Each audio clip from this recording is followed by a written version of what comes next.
Deus nos deu mais uma vez, Ele nos deu um presente. Amigo do pastor Jacques, posso falar que é amigo meu também, né? Pastor, doutor Manuel de Oliveira.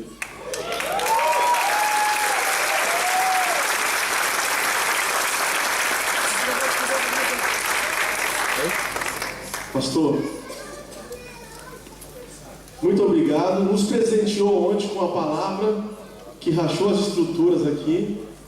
Está aqui desde sexta-feira, nos ensinando, nos dando direção, trabalhando. Teve ontem em Peterburo, teve aqui de manhã no norte, hoje é para Peterburo. Então eu quero adiantar aqui que eu ultrapassei o Dr. Manuel de Oliveira.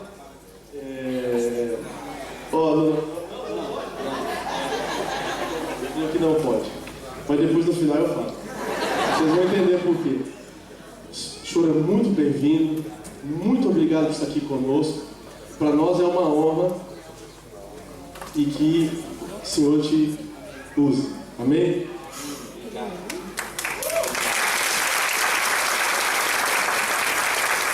Bom dia, queridos.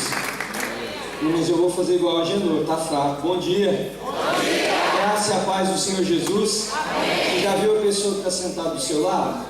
É alguém que você conhece? Não pode ser o marido, a mulher, namorado, um amigo, não pode. Olha para o banco de trás então e diz assim: Jesus abençoe você do alto da cabeça à ponta dos seus pés. A bênção de Deus venha sobre a sua vida. Deus te enche de graça, de alegria, de prazer, da presença dele. Amém? Amém?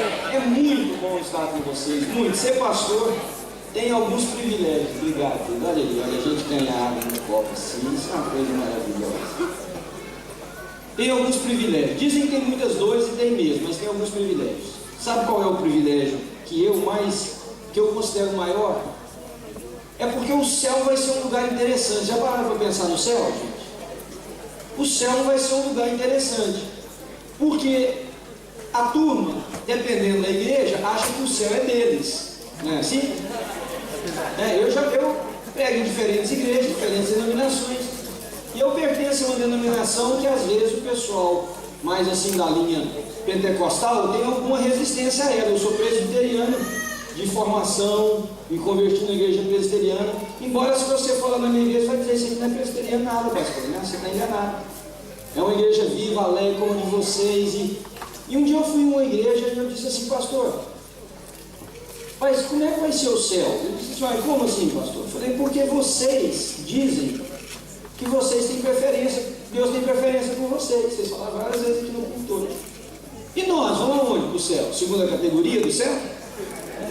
O céu é um lugar interessante, gente, porque lá nós vamos misturar todo mundo. Amém?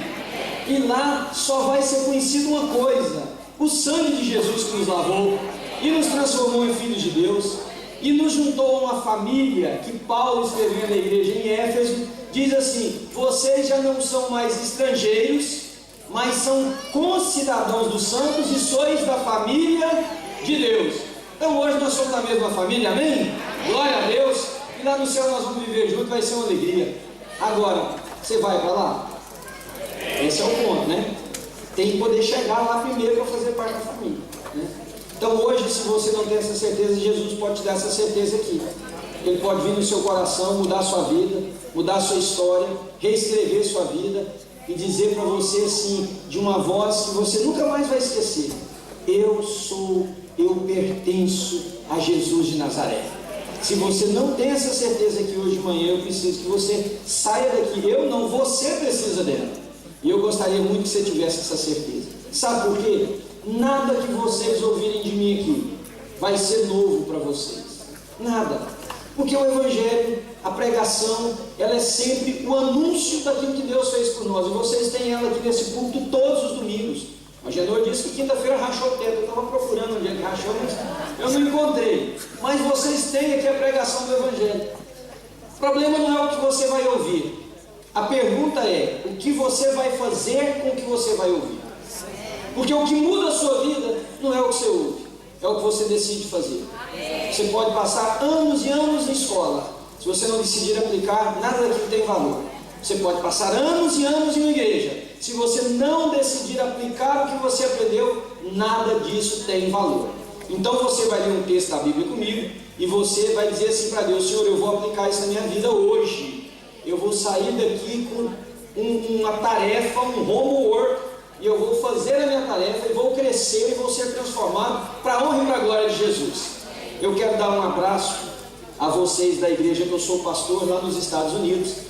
Nossa igreja chama-se New Life, é uma igreja que está a 15 milhas para o lado oeste de Boston, e tem ali uma comunidade de irmãos que ama vocês, que já conhece vocês, conhece o seu pastor, sua pastora, e eu trago um grande abraço daquela comunidade para vocês. E gostaria que você me fizesse um favor: quando você vir o seu pastor, você vai dar um abraço apertado nele, e depois que você der um abraço, vai dizer assim: esse abraço não é meu, esse abraço o pastor Manuel pediu para te dar, tá bom? Então ele vai receber uns 300 abraços no dia que ele voltar, amém? Vai fazer isso para mim?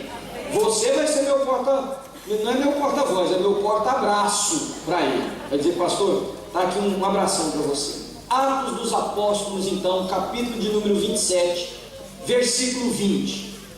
Atos, capítulo 27, versículo de número 20.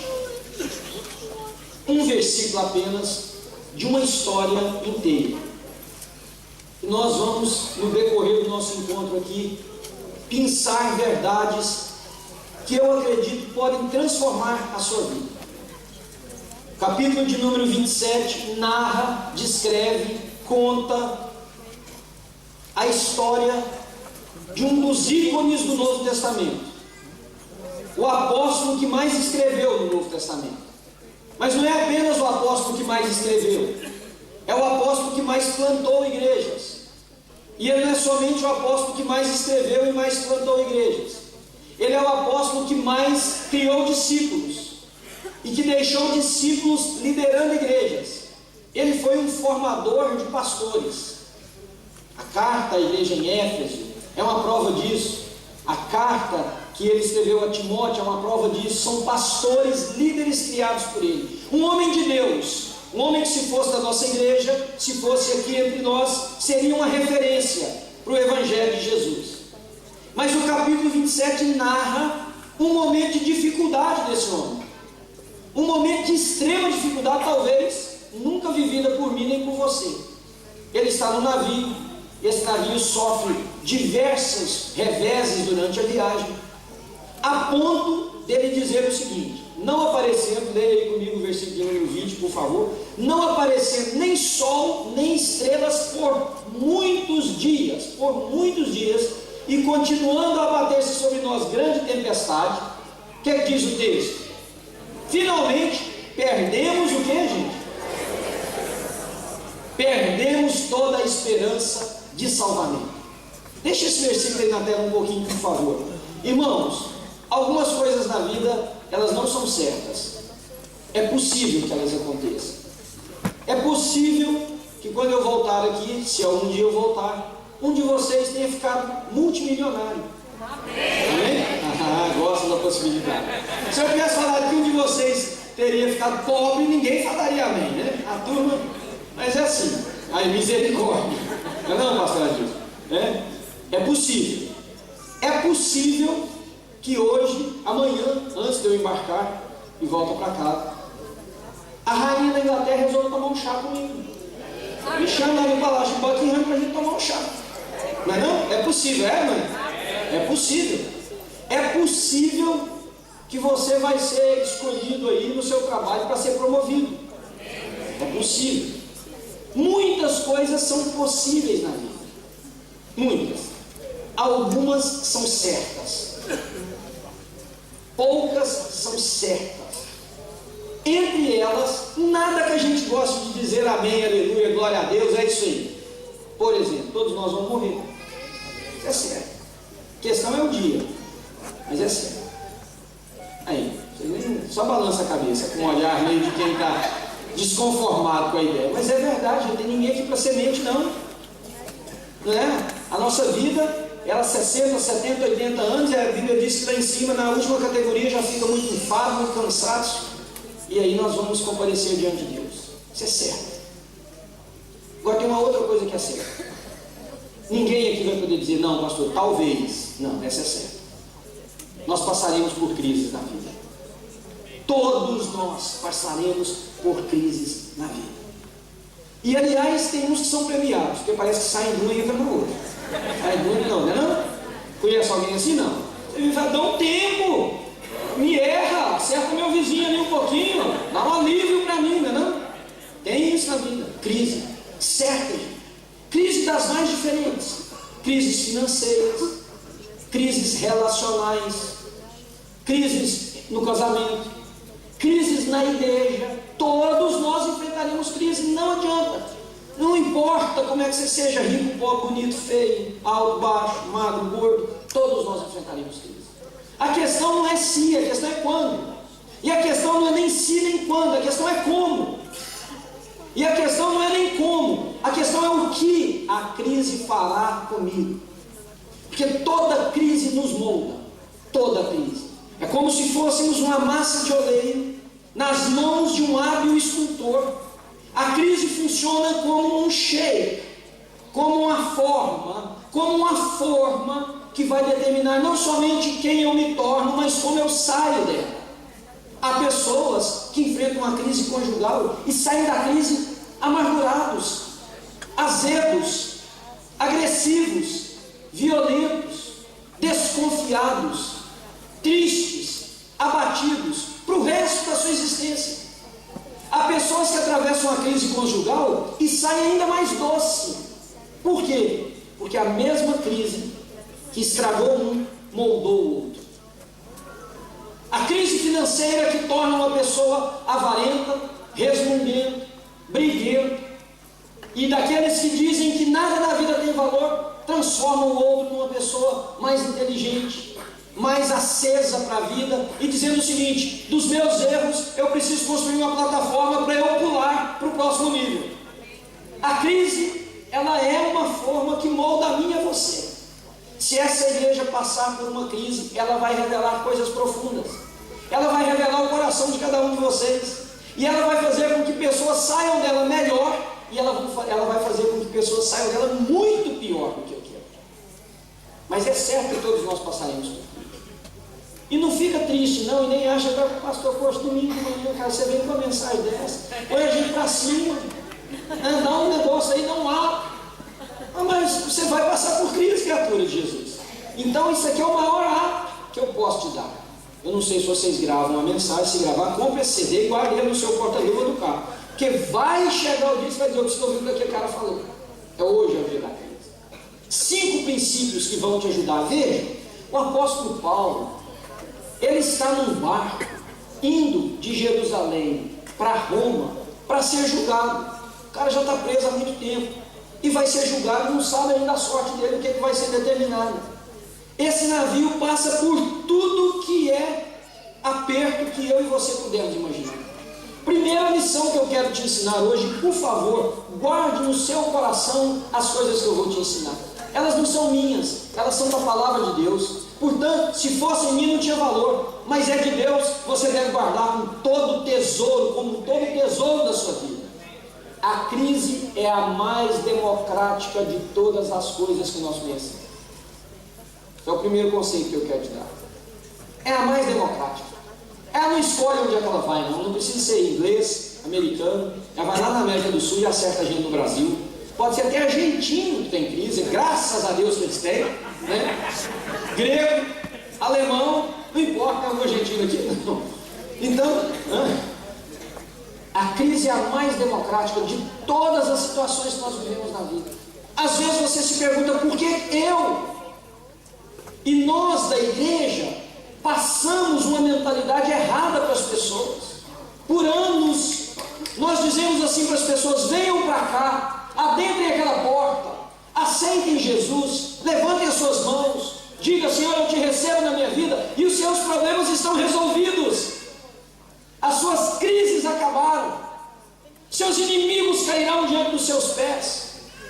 Vão cair 10 à sua direita, 10 mil de cá, 1000 de cá, 10 mil de cá, e você não será abalado. Bom, isso está na Bíblia, está na Bíblia, mas não é assim. Prova disso, olha para o seu lado, e você vai ver gente sofrendo. E aí nós iniciamos uma caça às bruxas. Está sofrendo? Deve estar em pecado. Não é assim que a gente fala? Tem alguma coisa, irmão, você está escondendo o dízimo aí? A mão de Deus pensa, não, eu estou dando meu dízimo. Mas ele então está dando pouco, dá mais. Cadê a capa de Acã? A gente começa a procurar onde é que está o pecado. É literalmente uma inquisição. E a pessoa que sofre, e eu vou dizer isso para vocês, porque eu já vivi isso na minha pele, aliás, literalmente na minha pele, eu tenho uma descoloração na pele chamada vitiligo, e tem uma bendita de uma irmã lá na igreja, Deus a tem, e ela está lá até hoje. Ela chegou para mim um dia, gente, estou dizendo para vocês, desse jeito, pregando, a igreja lotada de gente, disse assim, fui dar um abraço no pessoal, veio ela me dar um abraço, e ela disse que ama ainda por cima. Tem um abraço, falou, pastor, você sabe por que você ainda tem esse vitiligo? Quando vem desse jeito, eu falei, não, por quê? Então Deus me revelou uma coisa. O que é? É porque você não crê na cura de Deus. Aí eu olhei para ela, sabia se eu matava. Não dá para matar. Desse jeito, eu falei, irmã do céu. Pensa num homem que crê em cura. Sou eu. Aliás, eu já fui curado por Deus. Numa história que outro dia eu conto para vocês. Oro pelas pessoas serem curadas, unge as pessoas. Irmã, não é assim, não fala isso para os outros, pelo amor de Deus, porque para mim não tem problema. Eu tenho estrutura para te ouvir. Mas não fala isso para os outros, sabe por quê, gente? Prestem atenção em mim. Gente boa sofre. Gente amorosa passa por dificuldades que você se pergunta, Deus, por quê? Aquela pessoa é tão justa, aquela pessoa é tão honesta, aquela pessoa te ama tanto, aquela pessoa quer tão bem o Senhor e os outros, aquela pessoa serve, aquela pessoa é altruísta, por que ela sofre? Sabe por que ela sofre? Porque neste mundo nós teremos? Está respondido. Está respondido. Neste mundo, nós quem? Eu, você, o vizinho. Segunda carta que Paulo escreveu a Timóteo, no capítulo de número 3, versículo 12, diz, de fato, todos os que quiserem viver de forma piedosa sofrerão perseguições.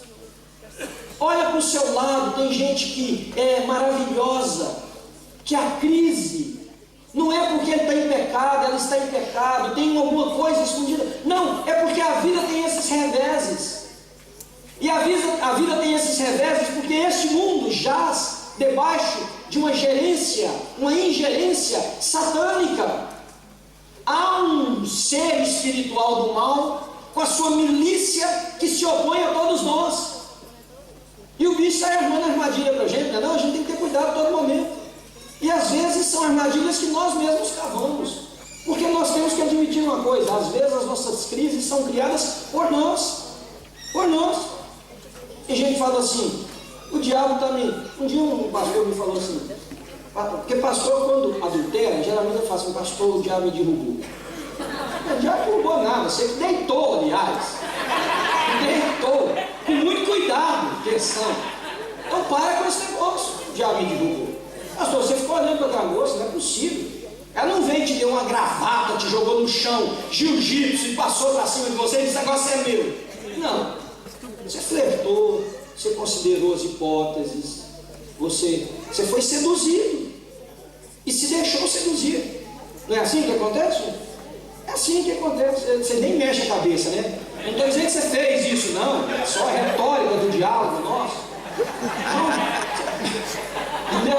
Não é assim. Agora ele vai. O que nós fazemos? Nós plantamos. A gente sai semelhante. Tem gente que brinca com o perigo toda hora. Tem gente que fica, como diz no meu ditado, cutucando onça com a vara curta. Ela vai avançar em você e você não vai resistir. Então presta bem atenção nisso. A crise, ela é democrática. E a crise tem uma outra característica muito grande. Ela às vezes acontece não é porque você está em desobediência a Deus. É porque você está em obediência a Deus. Parece uma coisa louca, um paradoxo.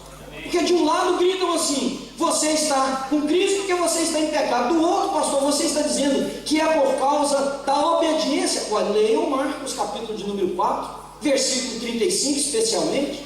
Jesus está com os discípulos de um lago, porque em terra de cego quem tem um olho é rei. Se lá é uma região semiárida, um lago já é mar, eles chamam de mar. Estava de um lado do lago de Genezaré, e Jesus diz: passemos para a outra margem do lago. Vamos pensar, gente. Se fosse desobediência, você viu Jesus: vou não estou afim, estou cansado, estou com fome, vou estar comendo peixe assado aqui, vou ficar do lado de cá. O senhor pode ir, eu encontro o senhor lá depois da manhã, qualquer dia. Não, naquele dia Jesus diz: passemos. O que os discípulos fizeram? Imediatamente pegaram o barco, arrumaram, botaram as coisas dentro. Tinha até um travesseirinho, que Jesus foi dormir nesse travesseiro. Depois entraram no barco e remaram.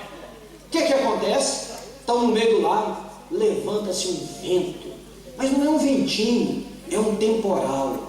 E o barco começa a ser sacudido de um lado para o outro, jogado de uma onda para outra. A onda começa a entrar no barco. Por quê? Por desobediência? Não, por obediência. Se eles tivessem dito não iremos, eles não tinham pegado a tempestade. Agora, sabe o que é mais curioso? Paulo só está nesse navio indo a pique por obediência a Deus. Porque lá atrás deram 3 chances para ele: Paulo, larga esse negócio, para de ficar movendo o corpo para o lado desse Jesus, e você vai embora livre hoje. Ele disse: não vou não, não vou, é Jesus. Paulo, você tem mais uma chance, nega aí esse negócio que você está falando. Também não, Jesus. Paulo está numa crise fenomenal pela obediência a Deus.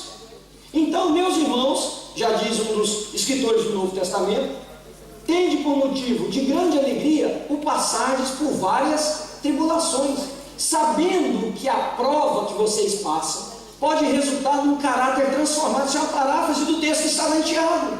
Meus amados, tende por motivo de grande alegria, porque às vezes a nossa tribulação é exatamente porque nós escolhemos estar do lado de Cristo. Tem muita gente que acha que virou crente, resolveu.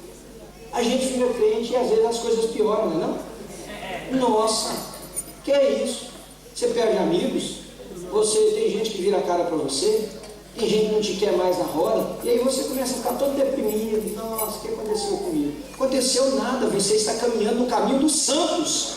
Os filhos de Deus sofrerão perseguição, porque esse mundo aqui, ele não é nosso. Nós somos cidadãos de uma outra pátria, porque aqui gera uma mentalidade que não é a mentalidade de Cristo. Então, quando você passar por crise, primeiro entenda que ela vem para você, para o seu vizinho, para o pastor da igreja, para o irmão mais santo, para a irmã mais consagrada, e ela, além disso, vem às vezes porque eles estão simplesmente fazendo o que é certo. Mas vocês já viram como que a gente tenta resolver crise? Terceiro conselho que eu quero te dar: as nossas tentativas geralmente intensificam a crise. A Bíblia está repleta de exemplos. Mas veja como é que você resolve a crise. Alguém falou mal de você. Crente não gosta de falar um do outro, gente. É uma coisa que não acontece. Em alguns lugares, alguns conversam. Coisa pouca, de nada. Coisiquinha, de nada. Mas existe um ou outro. Aí alguém, num desses lugares raros da vida que você foi, alguém falou de você. O que você faz? Vou juntar todo mundo, vou resolver, vou botar esses pratos limpos. Chama os irmãos da igreja e faz aquela reunião maravilhosa. Ô, gente, a briga aumenta. Porque aí o povo começa a revelar. Reunião para resolver problema de crente é a coisa mais interessante do mundo. Porque você vai resolver o de um e descobre o do outro. Você vai resolver o de um e descobre o do outro. As nossas tentativas, isso é bíblico. Tinha uma mulher na Bíblia, já em idade avançada, estéril. E Deus disse assim para o marido: eu vou dar um filho. Obviamente com a mulher que você tem, ô cabeçudo. Com a mulher que você tem. A mulher disse assim: essa aqui é uma crise, eu não posso ter filho. O que eu vou fazer? Vou arrumar um escravo, bonito, sadia, que pode ter filhos. Vou dar ela para meu marido dorme com ela, vai ter um filho, o filho é meu. Gente, barriga de aluguel nunca deu certo. Nunca. E ela fez isso, vocês sabem a crise, está aí até hoje. Está aí até hoje. Inimigos, fronteiros, inimigos mortais. O desejo de um é destruir o outro. Fruto de uma mulher que tentou resolver uma crise. Tem diversas crises que se nós olharmos na Bíblia, você vai descobrir que elas só intensificaram com a ajuda da pessoa. Quando eu e você tentamos dar uma mãozinha para Deus na nossa crise, o tiro sai pela culatra. E o apóstolo Paulo fez isso. Vocês acreditam? Um homem sábio como esse, vira a página da sua Bíblia, uma folha para trás, capítulo 26, lê o versículo 30. Paulo estava sendo julgado em Jerusalém. Ele estava diante dos magistrados. O texto diz mais ou menos assim, que o rei se levantou, e ali nesse texto tem um texto na tela. Ah lá, aquela que é a palavra que eu acho interessante, olha. Ô, gente, as mulheres estão em todas, então. E eu acho que estava ali para dar palpite, desculpa. O que Berenice está fazendo? Lá no céu eu tenho umas perguntas para Deus. O que Berenice estava fazendo lá? Porque lá só eram os homens que governavam. As mulheres ficavam enfeitando só, por causa da beleza delas e tal, aquela coisa. Mas ali no texto, por alguma razão, diz que o rei se levantou com ele, o governador, e Berenice. Como também os que estavam assentados com ele. Sabe o que é interessante? Vê o versículo diante. E eles disseram mais ou menos assim, vamos ver uma paráfrase do texto. Esse homem não fez nada que é passivo de prisão nem de nada. Bem que ele poderia ser solto. Bem que ele poderia ser solto se ele não tivesse apelado para... Paulo tentou resolver a crise. Quando ele achou que eles iam matá-lo, e eles iam realmente matá-lo, porque o crime religioso em Jerusalém era passivo de alguns tipos de morte, ele iria cair, ele ia enquadrar numa daquelas mortes. Ele disse assim: eu sou cidadão romano, me manda para ser julgado em Roma. Aí ele entra nesse navio, que acontece tudo. O navio, gente, vocês sabem o que é passar? Não sabemos. Já vou responder para você não sabe. 14 dias, você não sabe se é noite, se é dia. Porque a Bíblia diz que eles não viam nem sol, nem lua, nem estrelas. Os navegadores não sabiam distinguir o que era. Naquela época não havia bússola, não havia compasso de navegação, não havia GPS. Os navegadores se orientavam pelos astros. Você imagina o que é o capitão de um navio não saber para que lado estão indo, porque não conseguem se orientar, porque não vem referência, não tem ponto de referência. 14 dias desse jeito, ao ponto do apóstolo escrever: acabou a esperança de salvação de todo mundo, porque ele tentou dar uma ajudazinha na crise. Me manda para Roma. Só que tem uma coisa interessante aqui, que às vezes a gente perde na igreja.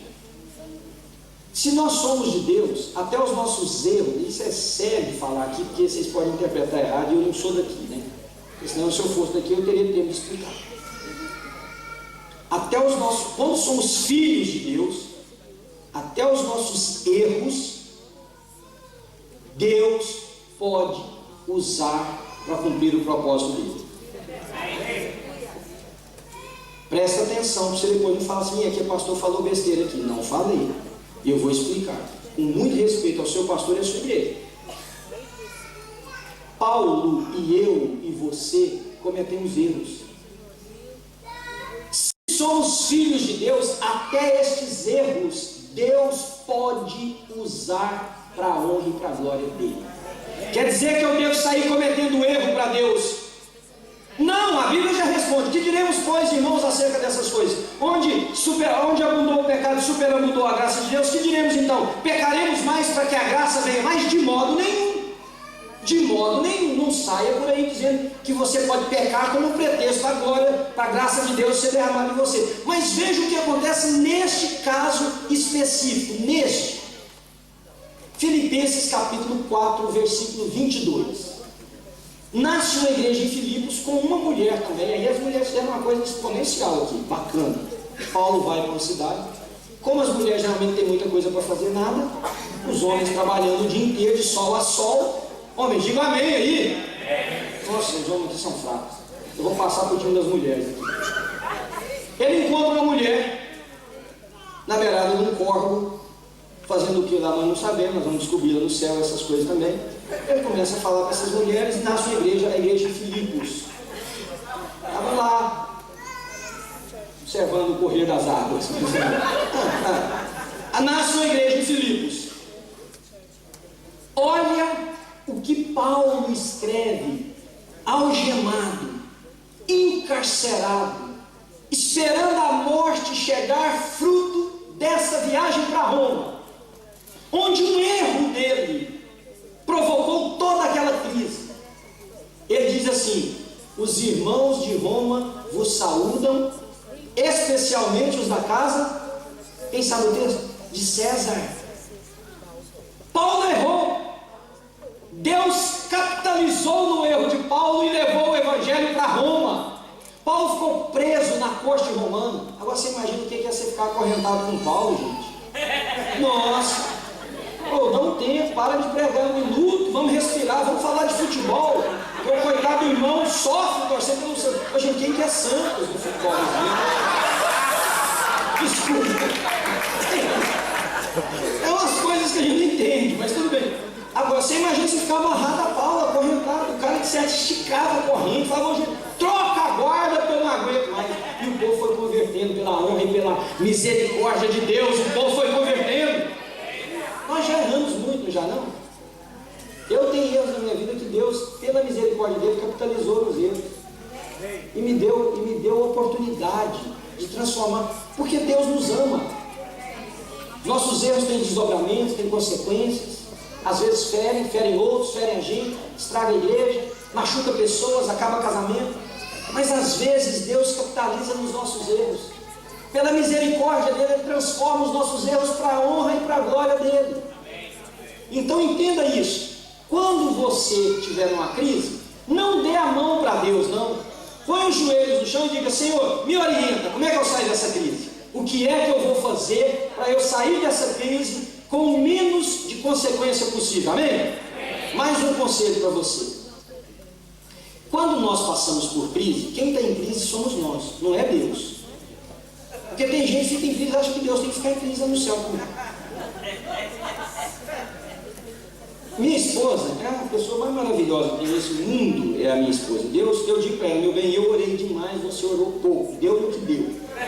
Deus me abençoou, te castigou.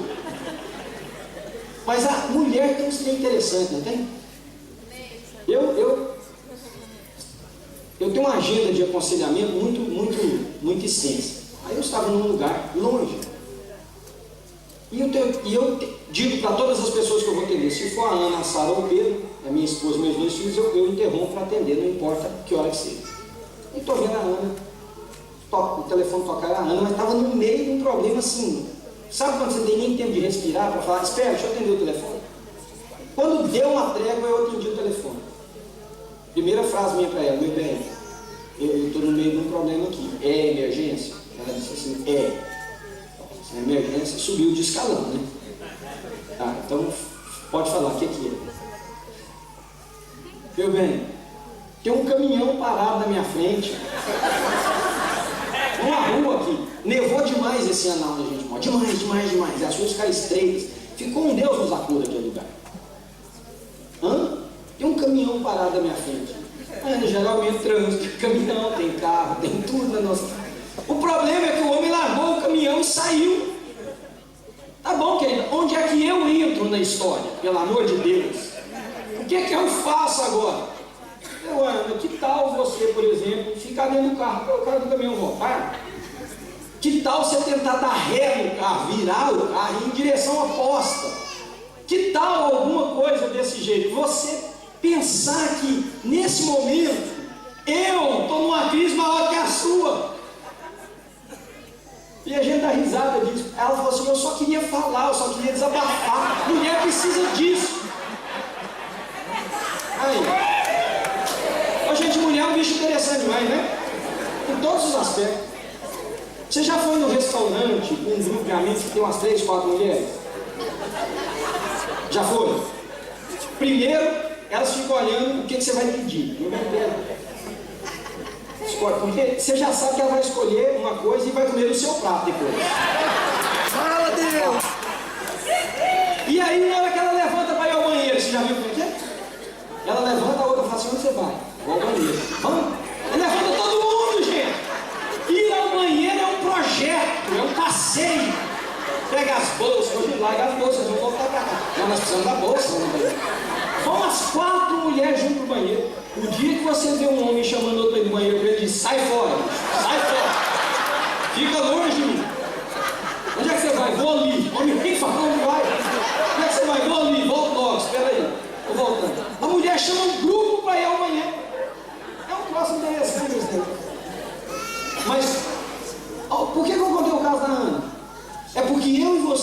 entramos em crise e a gente acha que Deus entrou em crise. O negócio está pegando fogo aqui, você quer que lá no céu Deus esteja assim, meu Deus, né? Deus, o que é que eu faço? Olha lá, está em crise o Agenor com os santos. O que é que eu vou fazer? Além de matar os miseráveis, ensinar um dia que presta. Só vai piorando a crise. O que eu faço nessa crise? Só piora.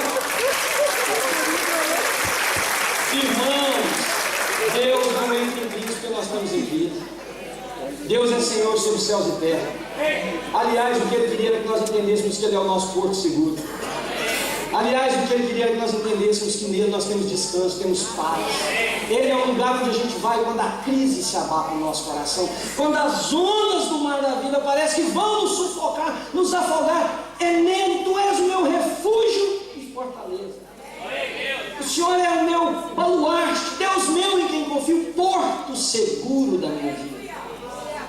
E uma prova disso está no mesmo texto que eu dei para vocês, lá de Marcos capítulo 4.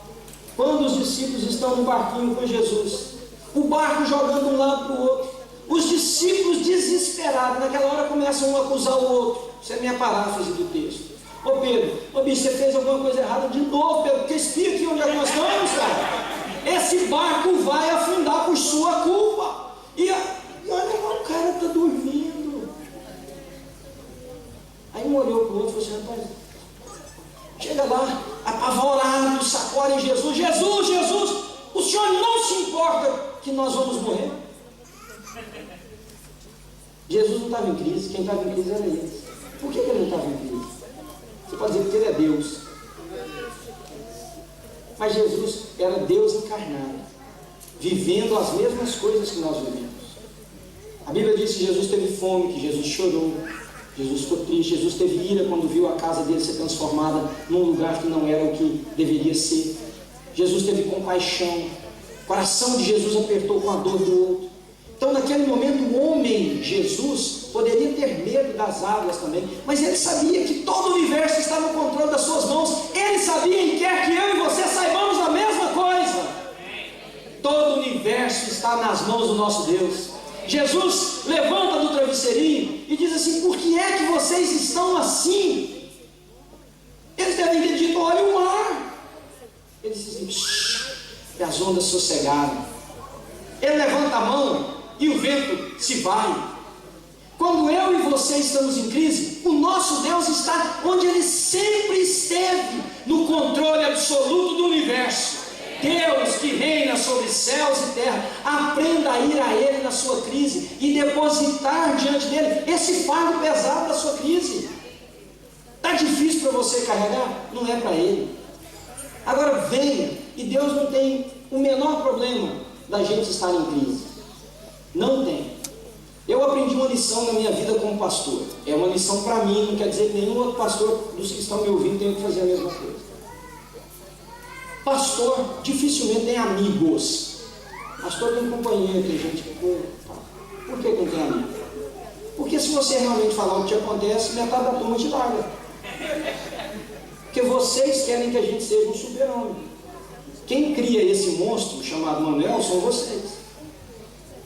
Porque se eu dissesse assim para vocês: gente, eu estou na pior, vocês levantavam um por um, vamos embora para outra igreja, tá, a gente está meio fraco, precisamos de rachar o teto, esse cara aí não racha mesmo. Então geralmente o pastor não tem muito amigo. E eu aprendi isso muito cedo. E fui sempre engolindo as coisas. Mas Deus me deu uma rasteira, literalmente, um dia. Tem uma jovem senhora na minha igreja. Hoje ela é jovem, ela tem uns 34 anos.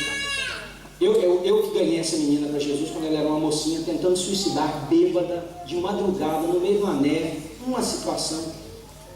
Ganhei para Jesus, fiz o casamento dela, as 3 filhas dela foram eu que apresentei na igreja, as meninas adolescentezinhas hoje, casal lindo. E ela, um dia eu estou pregando assim como eu estou pregando para vocês, e ela me chama de pai, o que causa um terror na minha filha Sara. Então, se você chama o pastor Jacques de pai, não chama, porque a Giovana vai ficar brava demais quando ela entender melhor as coisas. A A Sara, minha filha, já falou: papai, se ela te chamar de pai uma vez perto de mim, eu corrijo esse negócio. E a Sara é bruta, porque filho de Goiânia é bruto, você sabe. Goiânia é bruto. Bruto, Goiânia. Aí eu estava pregando assim, acabei de pregar, quando eu fui descer, ela chegou perto de mim e falou: pai, não a Sara, essa outra filha. Eu falei assim: pai, o que você tem? Eu falei: como assim? Ela falou assim: você não está bem. Eu falei: por quê? Ela falou assim: o tom da sua voz não é o mesmo. Você não precisa me falar, mas você tem que procurar alguém para você falar que você não está bem. E durante a mensagem inteira eu percebi e orei por você. Queridos, nós precisamos entender o seguinte, que a gente sofre e Deus não tem problema em saber que nós estamos sofrendo. Não é maravilhoso isso? Deus pode saber que eu estou na pior. Eu posso dizer para Deus: Senhor, eu estou com vontade de esganar aquele irmão ali. Oh Deus, se eu tivesse, se não fosse outro momento, aquele cara já era. Senhor, aquela irmã, leva aqui do Senhor. Leva, porque não dá. Senhor, essa igreja, nossa, passa. Aí você pode dizer: pastor, não fala isso para Deus. Sabe por que você pode falar? Porque Ele já sabe. Ou você esconde, ou você simplesmente abre o seu coração e falar para Ele traz cura. Portanto, se você está aqui hoje de manhã e tem alguma coisa difícil acontecendo, a pessoa que está do seu lado pode não achar muito bom descobrir que você tem uma fama e vai ferir a sua fama, mas Deus não se importa. Você pode dizer: Senhor, o negócio aqui está feio, Senhor. Nossa, meu coração está partido. Deus, põe a mão aqui, me ajuda. Se o Senhor não colocar a mão, não me socorrer, Senhor, eu morro. Sinceramente, eu não estou aguentando. E Deus sabe o que Ele vai fazer? Ele vai te abraçar e Ele vai te dar todo amor e todo carinho, porque foi para isso que Jesus morreu, para nos dar vida e vida abundante. Amém? Vamos caminhar mais um pouquinho só então? Um pouquinho e eu já estou terminando. Deus não perde absolutamente o controle do universo. Agora, a crise faz uma outra coisa. A crise revela o que cada um de nós realmente somos. Você já reparou que quando as coisas estão bem na igreja, todo mundo é amoroso, todo mundo ama o pastor e todo mundo da igreja? É assim um amor fenomenal, uma coisa parece novela, porque é de novela mesmo, ela acaba no último capítulo. Agora dá uma crise para você ver, que você começa a ver levantar quem são as pessoas. Eu fiz uma coisa lá na igreja que eu sou pastor de propósito. Nossa igreja reúne no domingo mais ou menos 550 adultos. E eu fico observando que começa o louvor, não sei se aqui é assim, porque eu cheguei hoje também, já depois da hora. E, pessoal, 10 horas começa o nosso culto, em ponto. Tem um terço da igreja na igreja. É aqui, é assim também aqui? Não, né? Graças a Deus, é uma igreja muito santa, está tudo aqui, pelo horário. Vocês me enganam, eu faço de conta que fui enganado e vão para frente. Aí eu disse assim, falei assim para os meus líderes, falei: domingo que vem a Santa Ceia? Eu começo o culto fazendo a Santa Ceia. Então o senhor vai avisar? Eu falei: ninguém. Chamei minha ministra do louvor e disse: Carol, você canta começo 10 horas, querida, acabou o countdown, você canta uma música e eu vou ministrar a ceia. Pastor, para quem você vai ministrar? Para mim, para você, para quem estiver aqui. E vamos lá. Botamos a mesa, arrumamos e disse para o pessoal da recepção: falei: vocês seguram, porque a nossa igreja tem um foyer assim na entrada, a pastora conhece lá. Falei: vocês seguram todo mundo aí de fora. Não entra, na hora que eu começar a ministrar a ceia, não entra, na hora que eu terminar. Aí fizemos a ceia. Eu estou um olho na mesa e outro no olho da fora. Todo mundo. Tem uma irmã na igreja, minha companheira de trabalho, o marido dela é presbítero na igreja, um casal espetacular, chama Michele. Ela acabou o culto, ela veio conversar comigo e falou: pastor, hoje eu conheci muita gente da igreja que eu não conhecia. Eu falei: por quê? Porque a hora que eu disse que tinha que esperar o senhor terminar a ceia, o senhor não imagina o que eu ouvi de gente que eu achava que era crente, de gente que eu achava que era pedra 90 na igreja, de gente que quis ir embora. Estão me proibindo de entrar na igreja, porque crente é dramático, né? Estão me proibindo. Ô criatura, primeiro tem ninguém te proibindo, segundo você está atrasado. Xará. suck it up e vem para o culto na hora certa. Não. A crise revela cada pessoa o que ela realmente tem no coração. Veja, muitos preferem pular do barco na hora da crise. Seja a crise o casamento e o barco a existência a dois, muitos escolhem pular do barco. O que eles revelam? Que na verdade eram covardes, que não conseguem enfrentar uma crise e dizer como que nós podemos curar isso aqui. Muitos traem a confiança, revelam que nunca foram honestos, apenas fingiram. Muitos usurpam o cargo que têm, mostram que toda a vida deles, eles foram cobiçosos, só não tiveram a oportunidade de mostrar que eram. Muitos traem um abraço com a punição, com uma facada pelas costas, mostra que nunca foram amigos, eram apenas companheiros de caminho, nunca foram amigos. Aquele povo no barco, uns disseram assim: vamos matar todos os presos. Hoje nós estamos todo mundo morrendo, aí ninguém morreu afogado. Se nós não morremos, vocês querem nos matar? Coração mau do povo. Outros disseram: vamos pular todo mundo na água e largar o barco. Mas o barco é a nossa única esperança. Homem, se você está vivendo uma crise conjugal e a oportunidade que você tem é de dizer o seguinte: eu não quero mais essa mulher, isso só mostra que você nunca a amou de verdade. Amei sim, pastor. Amor não é sentimento, amor é commitment, é compromisso. Eu amo e amo em todas as situações. A igreja está passando por uma crise, você se vira como seu líder, você simplesmente provou que o seu coração não é convertido. Porque na crise, sabe o que a gente faz? A gente olha e diz assim: como é que eu saio dessa de uma forma melhor? Como é que eu contribuo para a transformação? Como é que eu ponho a minha mão e faço isso aqui melhor? Aplica em todas as áreas da sua vida uma amizade, relacionamento tanto conjugal quanto entre amigos, a igreja, as finanças, a empresa. Quando a crise vem, ela revela quem você é. Não tem gente que abandona a igreja na hora da crise. Na verdade, ele não está abandonando a igreja. Quem que ele está abandonando? Deus. Tem gente que já me disse várias vezes: pastor, não me compensou ser dizimista. Como assim me compensou? Porque na minha cabeça lá atrás eu estou falando assim: isso não é para compensar. Mas tudo bem, não me compensou. Eu dei o dízimo e o pneu do meu carro furou. Pneu do carro de todo mundo fura. Perdi meu emprego. A gente perde emprego. Não nesse Deus. Teve um cara que falou assim, contou com um pastor amigo meu no Brasil, no interior de Minas. Quem é de Minas aqui? Dá um sinalzinho de raiz. Lá no interior de Minas, aqueles pastores de congregação perto das fazendas, o cara falou assim: pastor, parei de ser dizimista, não me compensou ser dizimista. Por quê?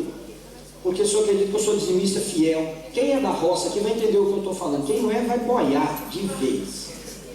As minhas vacas não estão parindo todo ano. Então eu estou perdendo 4, 5 crias por ano. Aí o pastor olhou para ele e falou assim: então você está certo. Você está certo parar de ser dizimista. É mesmo, pastor? Está certíssimo, eu também pararia. Porque se o Deus a quem você dizima, ele não vale 4 bezerros ou 5 bezerros, esse Deus é miserável, larga isso para lá. Então, se você na hora da crise, querido, rompe com os laços mais profundos, é porque esses laços nunca serviram para nada. Deus é Deus se eu estiver ganhando muito ou pouco. Deus é Deus se estiver tudo bem ou difícil. Deus é Senhor se eu estiver alegre ou triste, sadio ou doente, a casa bem ou não. Deus é Senhor. Senhor sempre, Senhor absoluto, Senhor todas as horas. A Ele louvor, a honra e a glória para sempre. A crise não pode me fazer: Senhor, eu estou em crise, eu vou me apegar mais ao Senhor.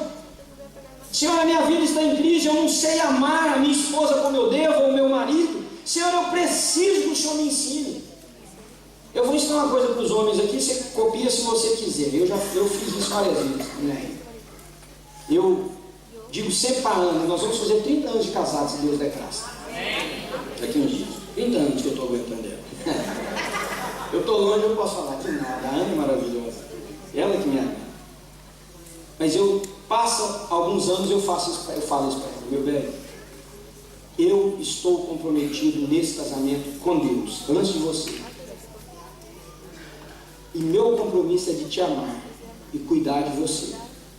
Eu quero, eu digo para ela, chegar diante de Deus e dizer, está aqui a mulher que o Senhor me confiou. Gente, amar é compromisso, ser amigo é compromisso, ser fiel é compromisso. Você imagina um amigo seu olhar para você e dizer assim, olha, meu compromisso é ser fiel a você como amigo. Ou Deus vai dar um carinho nesse negócio, esse negócio vai ser próspero. Não é não? Esse aqui vai para frente. Então, você precisa entender que a crise só revela quem você é. Ela é o que eu disse no início, ela é o molde. E ela vai pôr você na forma certa que mostra quem você é. Agora, em último lugar, quinto princípio, ou sexto, vocês estão contando aí ou não, a crise revela as nossas prioridades.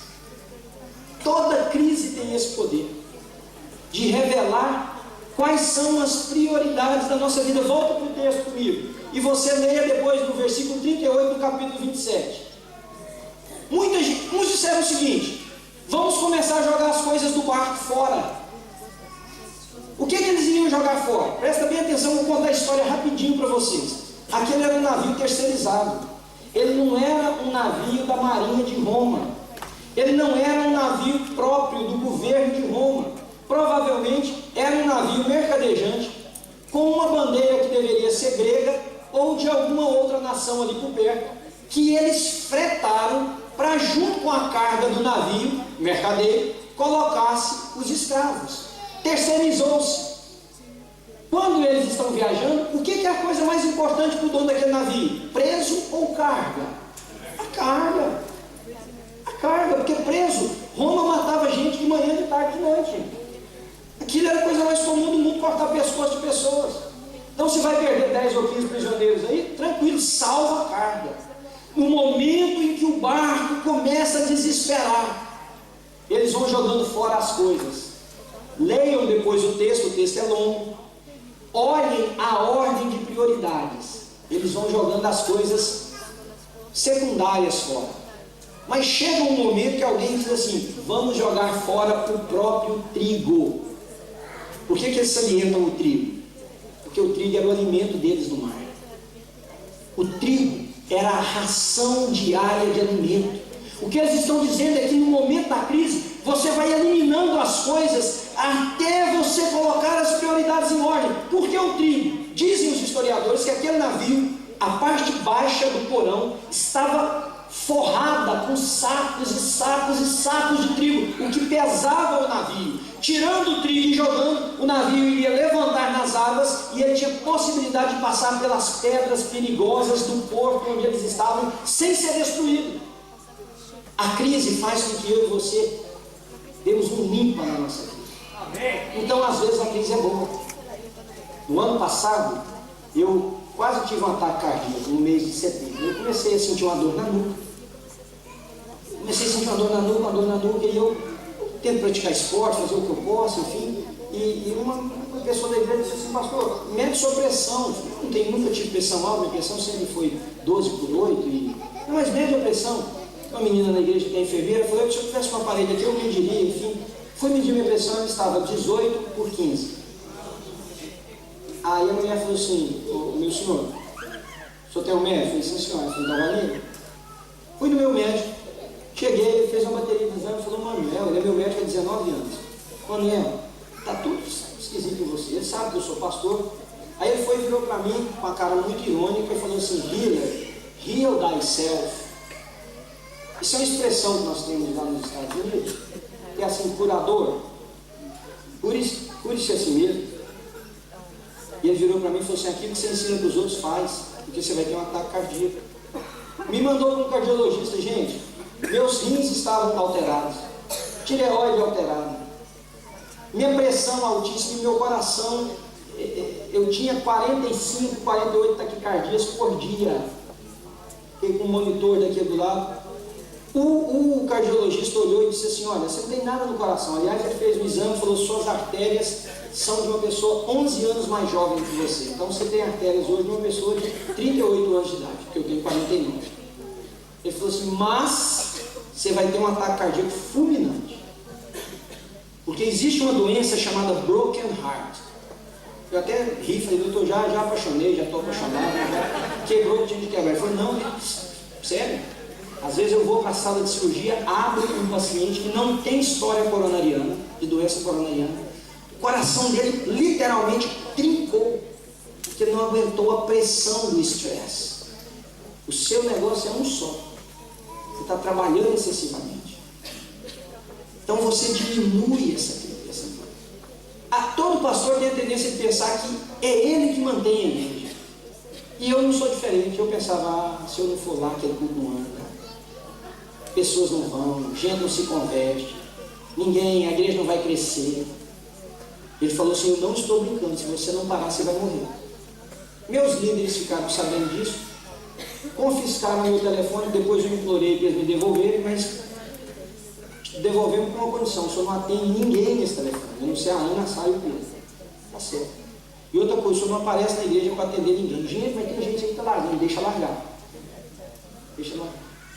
Se não largou até hoje, pastor, não vai largar por mais uns dias. E outra coisa, se largar, tem gente que largar também. Se morrer, a gente chama o senhor para o senhor enterrar. O contrário, não vem.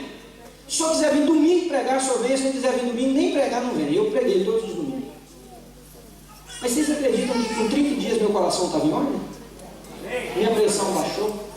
Os meus rins voltaram a funcionar direitinho, pastor. E a minha tireoide, eu nem sei o que ela tinha mais.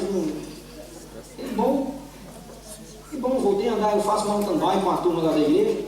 Voltei a ganhar da turma lá, principalmente os santistas. Vamos embora.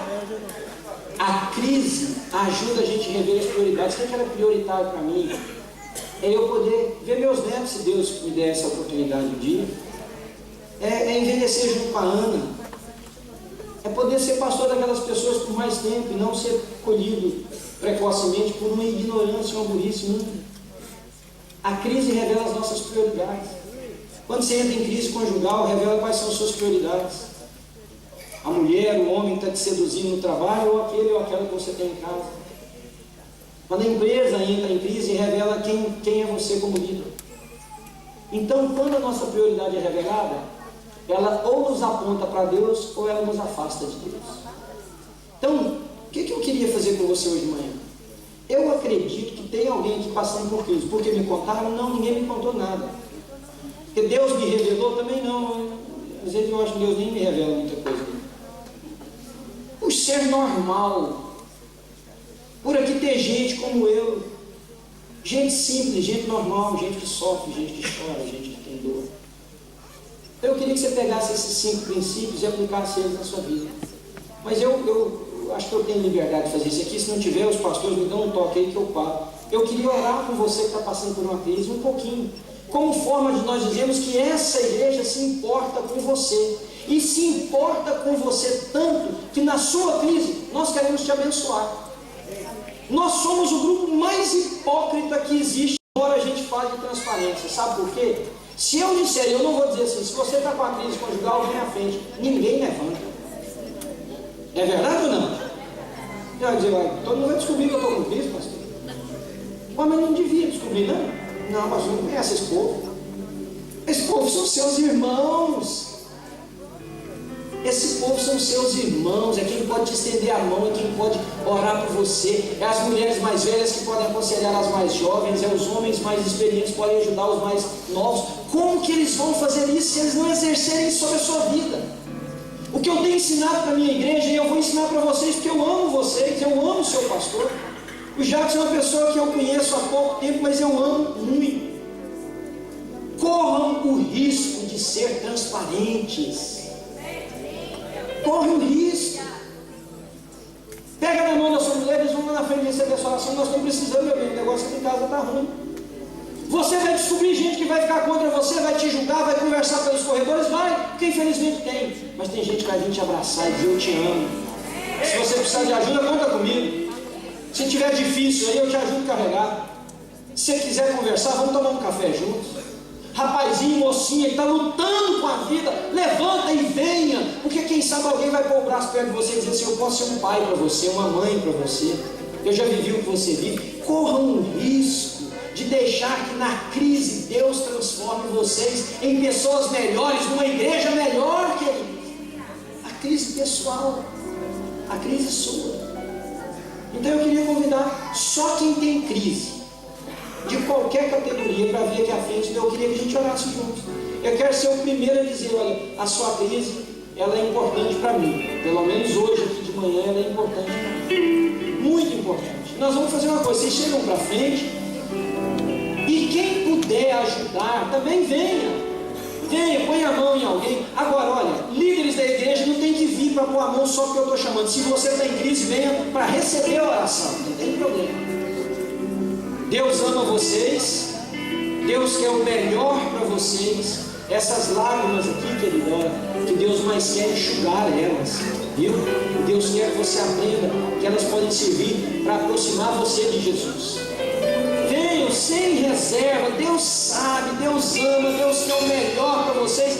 Você não é pior do que nenhum de nós.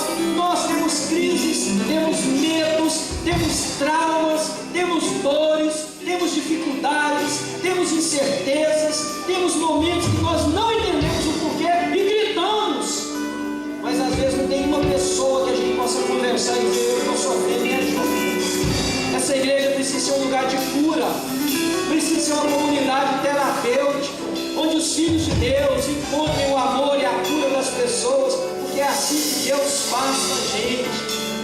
Quem está em pé aí do seu lado, você não sabe o que está passando com ele ou com ela, e nem precisa saber, mas você podia fechar os seus olhos agora e não ora por você, não. Ora por essa pessoa que está perto de você, diz: Senhor, esse homem, essa mulher, esse irmão, essa irmã está do meu lado. Eu não sei o que ele ou ela estão passando, mas uma coisa eu sei: deve estar numa crise, e eu quero pedir que o Senhor nos abençoe e comece a interceder. Jó recebeu a cura quando ele intercedia pelos seus amigos. Ele estava quebrado, moído, estourado, e ele começa a orar por quem sofria, e Deus vai, restitui, abençoa, cura, transforma. Deus conhece a sua dor, Ele sabe que está pesado. Jesus disse para você: deixa o seu fardo aos meus pés e pega o meu, porque ele é leve, ele é suave. Não anda assim mais, carcomido pela vida, curvado pelas dificuldades, agredido pelos seus medos, transtornado pela compreensão que você tem. Alivia isso aos meus pés. E eu amo você, não me importo com as suas dores, eu quero é que você seja bem. Eu não me importo com a crise, eu me importo com você. Não tem problema você temer, mas saiba que ainda que você ande pelo vale da sombra da morte, eu vou estar com você. Não tem problema você se sentir fraco, mas saiba que a minha alegria pode ser a sua força. Não tem problema você não saber por onde ir, mas saiba que eu sou o caminho, a verdade e a vida. Não tem problema você estar fraco, mas saiba que eu sou o pão da vida. Não tem problema você olhar como o apóstolo Paulo e dizer: dissipou-se toda a minha esperança de salvação. Saiba que se uma mãe se esquecer do filho que amamentou, eu jamais me esquecerei de você, diz o Senhor. Porque eu amo você, eu amo você, eu amo você, eu amo você. Ouça isso de Deus, Deus te ama, querido. Esse mundo tem lutas, tem dificuldades, tem incoerências, tem gente má. Esse mundo é assim, mas Deus nos ama, e você pode ser fortalecido pelo Senhor. Deus pode te dar ânimo, coragem, e você pode ser o ânimo e a coragem de alguém. Esse é o ponto. Você pode ser o ânimo de uma pessoa que está sofrendo. Peça a Deus: Senhor, usa-me, usa-me. Deixa as minhas mãos serem instrumento de carícia para alguém que está tão necessitado. Deixa os meus pés serem transporte para levar alegria para alguém. Deixa a minha boca ser um canal de bênção, as minhas palavras suaves, o meu olhar brando. Senhor, deixa a minha presença curar a enfermidade de alguém. Deixa a minha companhia tornar a caminhada de alguém mais suave. Em nome de Jesus, Senhor. Em nome de Jesus, opera isso entre nós. Igreja é isso, é comunhão, é bênção, é cura, é auxílio, é amor. É entender que todos nós sofremos, Deus nos auxilia e Deus nos usa para auxiliar outros. Senhor amado, mistura as tuas palavras nas minhas, porque as minhas não têm poder nenhum, mas o Senhor pode mudar a vida de alguém aqui hoje de manhã. O Senhor pode dar um novo rumo, o Senhor pode dizer para essa pessoa: não é assim, não é dessa maneira, não foi para isso que eu te criei. Traga os seus medos para mim, lide com eles com coerência, converse com seus irmãos, creia que eu te amo, que o meu poder pode se aperfeiçoar em você, que eu posso promover bênção e cura. Senhor, cura quem está aqui hoje à noite, hoje de manhã, Senhor. Cura quem está aqui enfermo, enfermo da alma. Às vezes não é uma doença no corpo, é a alma que está ferida. Tem nela uma chaga, tem nela um câncer que precisa ser retirado.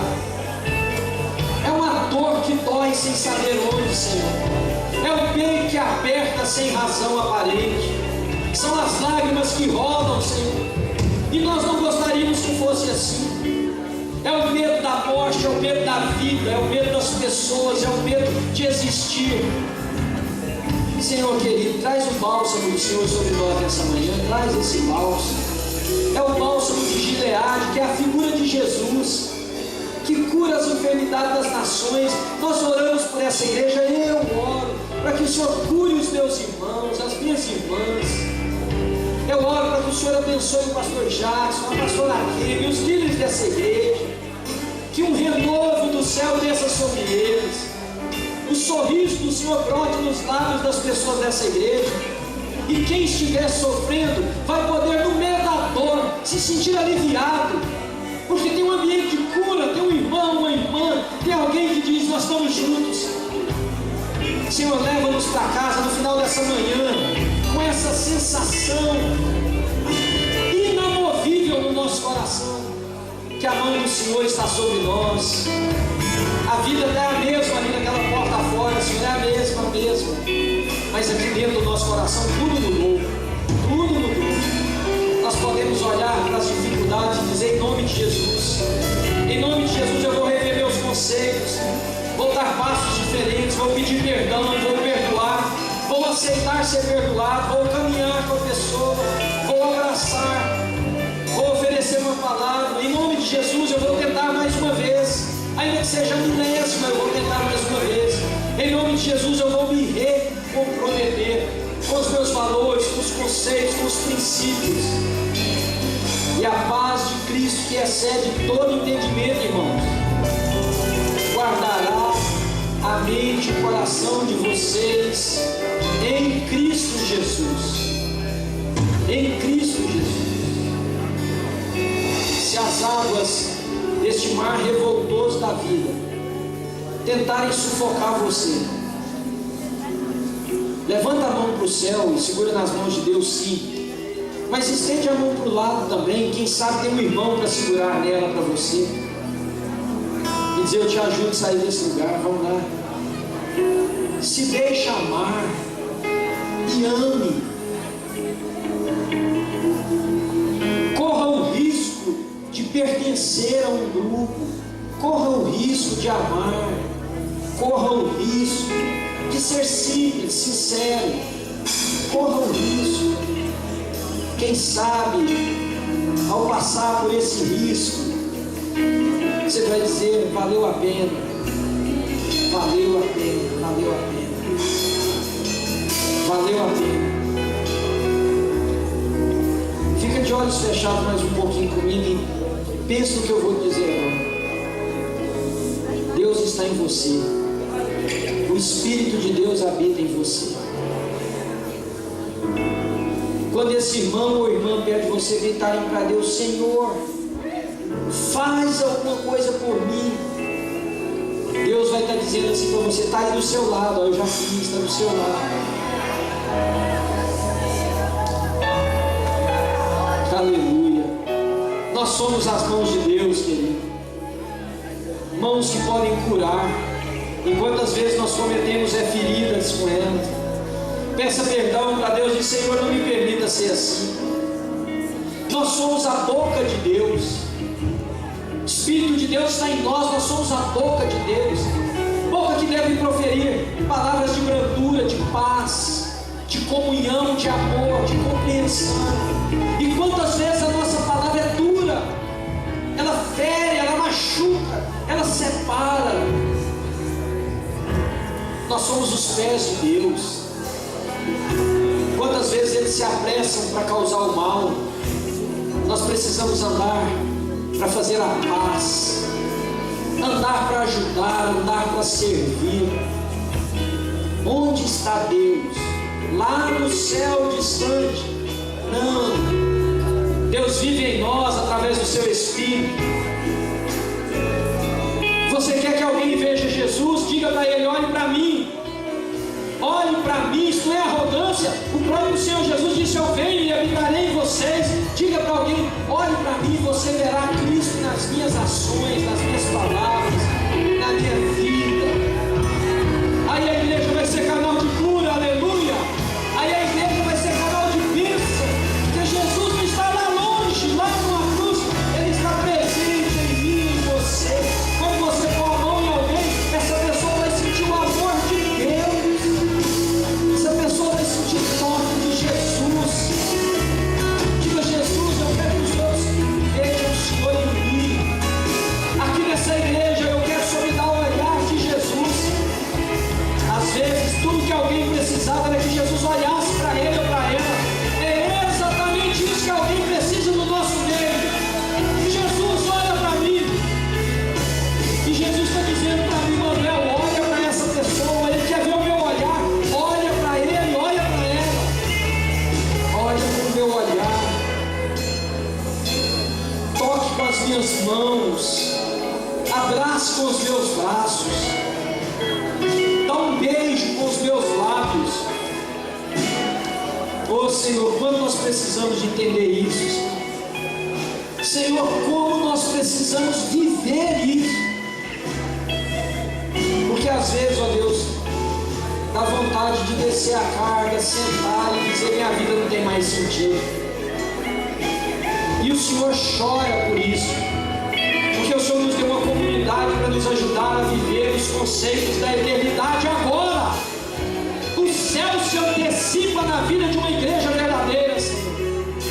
O céu transfere os seus conceitos para um lugar onde as pessoas aprendem a viver como filhos de Deus. Senhor, cada pessoa que veio aqui à frente hoje precisa de um toque. E eu creio no Senhor que elas receberam esse toque. Eu creio que elas receberam. Seria bom se nós pudéssemos continuar apenas desse jeito aqui. Mas não é o que o Senhor tem para nós. Agora, Senhor, é como aqueles discípulos disseram: Senhor, está tão bom aqui em cima desse monte, vamos fazer umas tendas e ficar por aqui. Não, tem gente lá embaixo que precisa. Healer, heal thyself and heal the others around you. Você é aquele que Jesus escolheu para curar as pessoas. Cura alguém com um abraço. Marido, cura a sua mulher com um abraço apertado, um beijo carinhoso. Cura o medo dela de ficar sozinha. Cura a insegurança dela. Mulher, cure o seu marido do sentimento de não estar conseguindo na vida.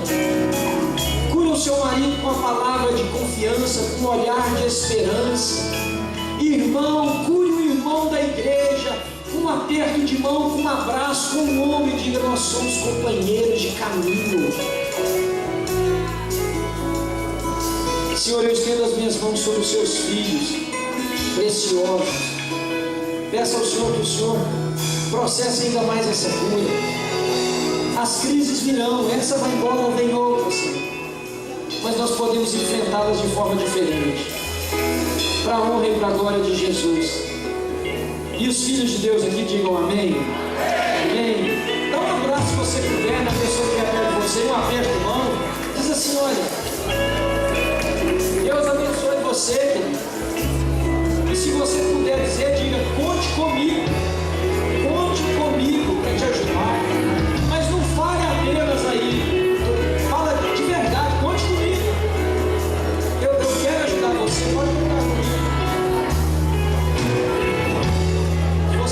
sua mulher, aproveita para dar um beijo dela, porque eu amo você.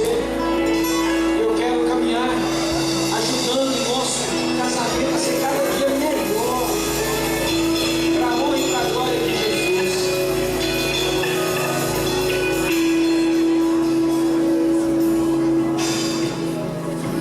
Eu pedi um favor no início do culto, não pedi?